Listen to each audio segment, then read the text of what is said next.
Debenture रद्द करावा, अन्यथा गोकुळ कार्यालयावर मोर्चा काढणार, राजेंद्र सूर्यवंशी। गोकुळ दूध संघाने डिबेंचर रद्द करावा या व इतर मागण्यांसाठी करवीर तालुक्यातील पंचायत समिती माजी सभापती राजेंद्र सूर्यवंशी व पंचक्रोशीतील संस्था आणि उत्पादक शेतकरी यांची कसबा बीड येथे बैठक आयोजित करण्यात आली होती।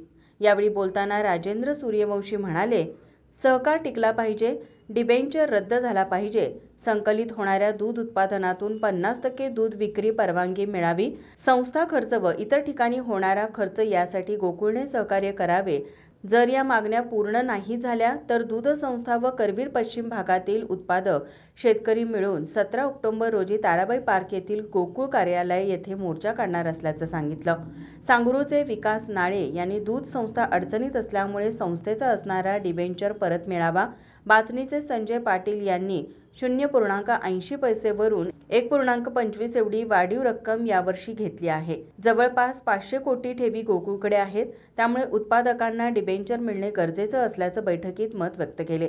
तसेच या बैठकीत उत्तम पाटील कोगे, धनाजी साळवी बाचणी, सावर्डे दुमालाचे कुंडलिक भोसले आदींनी दूध उत्पादक व त्यांच्या असणाऱ्या अडचणी यावरती मनोगत व्यक्त केले।